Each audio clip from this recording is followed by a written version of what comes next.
আচ্ছা, হাতের লেখা সুন্দর করা এটা কি অনেক কঠিন কাজ? আমার কাছে কিন্তু ঠিক তা মনে হয় না।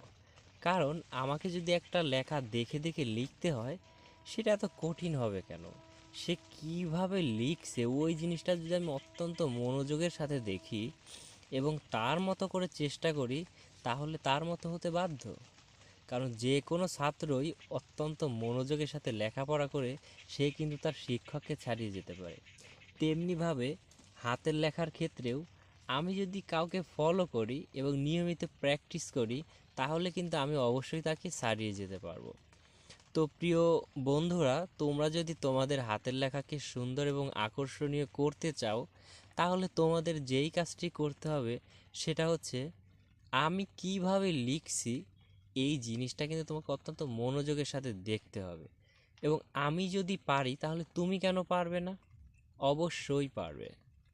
তোমাকে যে কাজটি করতে হবে, প্রথম অবস্থায় সুন্দর একটি পেজ নিতে হবে। সুন্দর কমফোর্টেবল ফিল করো, শান্তি পাও এমন একটি জায়গায় তোমাকে বসতে হবে। ভালো মানের একটি কলম নিতে হবে এবং লেখাটি দেখে দেখে প্র্যাকটিস করতে হবে। হাত খুব শক্ত করা যাবে না, একেবারেই আলতোভাবে। যেমনিভাবে তুমি একটি ফুল আঁকো, তেমনিভাবে আলতো করে ধরে লেখাগুলি তোমাকে লিখতে হবে।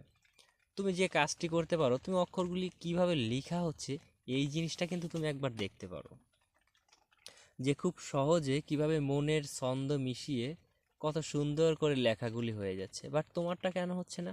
ও, একটি সত্য কথা বলো তো, এই যে তোমার লেখা সুন্দর নয়, তুমি সুন্দর করতে চাও, একটা সত্যি কথা তুমি বলো, যে তুমি কতক্ষণ চেষ্টা করেছো বা প্র্যাকটিস করেছো?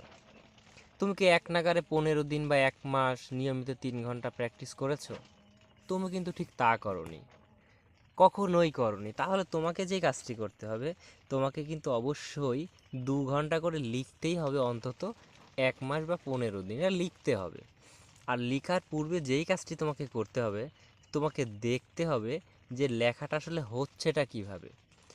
এই জিনিসটা যদি তুমি ফলো করো, লেখার মাঝে তুমি যদি নির্দিষ্ট দূরত্ব রাখো, তোমার অক্ষরগুলি যদি একই মাপের লিখতে পারো, তাহলে কিন্তু তোমার লেখাটা সুন্দর হতে বাধ্য। না হওয়ার কিন্তু কোনো কারণ নেই। ওই যে একটি কথা, তুমি কিন্তু ধৈর্য হারিয়ে ফেলো। তুমি 2 দিন 3 দিন প্র্যাকটিস করো, চতুর্থ দিনের মাথায় কিন্তু তোমার ধৈর্যটা হারিয়ে যায়। যে কোনো কাজ বলো তো ধৈর্য ছাড়া হয়?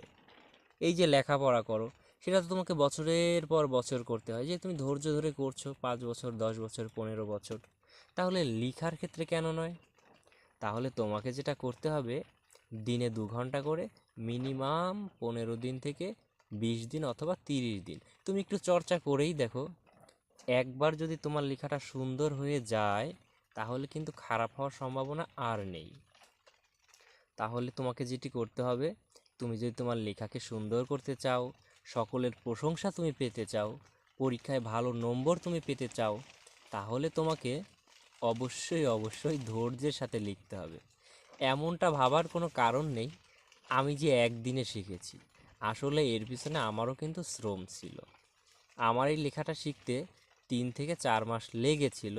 বাট শুধু বাংলা নয়, ইংরেজি, আরবি, হিন্দি এবং বাংলা সবগুলি লেখা আমি 3 মাসে শিখেছিলাম। আমার কোনো শিক্ষক ছিল না। যার লেখাটা সুন্দর দেখতাম তার খাতার পেজটা আমি ছিঁড়ে নিতাম, তো সেটা বাড়িতে হাত ঘোরাতাম অথবা তারটা দেখে দেখে লিখতাম।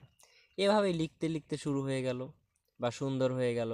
আর আমি কিন্তু বাসায় বেশি বেশি বর্ণমালা প্র্যাকটিস করতাম, যেটা এখনও আমি করি, আরও সুন্দর করার চেষ্টা করি। বুঝতে পেরেছো?